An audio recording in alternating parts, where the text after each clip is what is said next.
conta pra gente o que é real, o que não é real, porque assim, pra muita gente, o Vasco teve o período do apogeu, que foi seu pai como vice do Calçada, diretor ali de futebol, dos anos 90, final dos anos 80 e a passagem dos anos 90 até chegar nos anos 2000.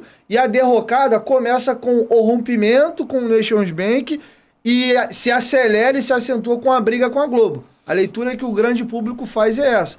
Especificamente sobre Nations Bank. O que você tem para dizer? Como é que surgiu? Foram os americanos que procuraram? Vamos começar do zero. Como é que surge a história Nations Bank com o Vasco? Qual era a ideia do projeto? E o que foi acordado e por que ele acabou tão abruptamente? Não, a ideia do projeto era que um banco ia ser parceiro comercial da marca Vasco. Foram eles que procuraram o Vasco? Foram eles que procuraram o Vasco. Eles tinham interesse em ser parceiros comerciais, de vender a marca Vasco, de valorizar ainda mais a marca Vasco e pegar parte disso.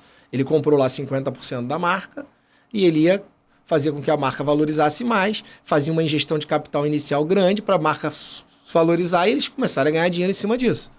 Eles iam explorar isso por um determinado número de anos, que eu não lembro se eram 20 anos ou 25 anos, era uma coisa desse nível.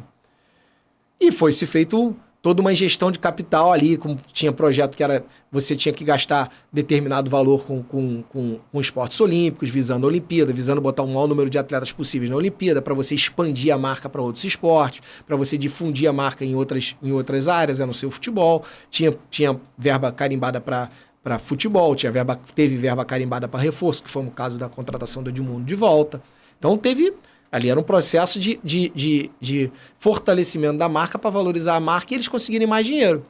Mas no meio do caminho, infelizmente, teve uma ruptura por um problema que ninguém comenta isso, ninguém entra nesse detalhe, mas a ruptura não foi do banco com o Vasco. A ruptura foi do banco institucionalmente com um fundo que fazia os aportes em diversas operações no mundo.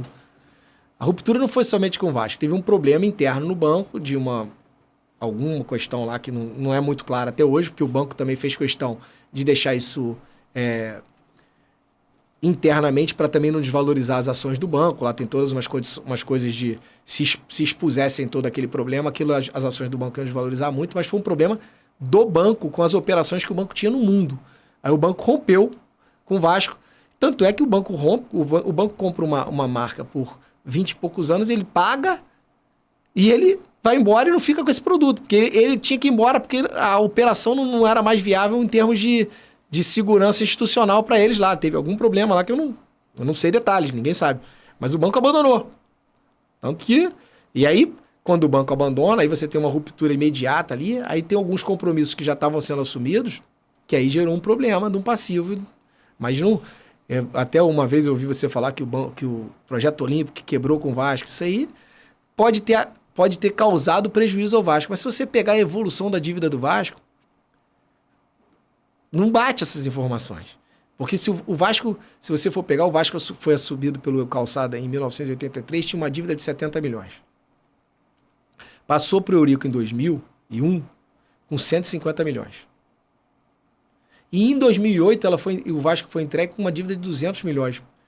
Isso dito pelo Eurico, mas que os caras que entraram auditaram, disseram que era 300 e poucos milhões. Mas vamos admitir o número deles, 300 e poucos milhões. Então você está falando que de 2000 a 2008, a dívida do Vasco cresceu 150 milhões pelo número que os caras divulgaram. Vamos acreditar nos números dele, para não dizer que são números meus. Só de 2008 a 2015, a dívida do Vasco passou de 300 para 700.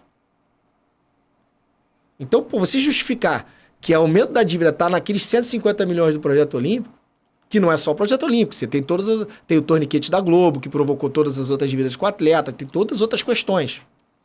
Então, ali no Projeto Olímpico, você não vai ter ali 50 milhões de dívida. No máximo. Todas as ações somadas vão dar lá 50, 60 milhões.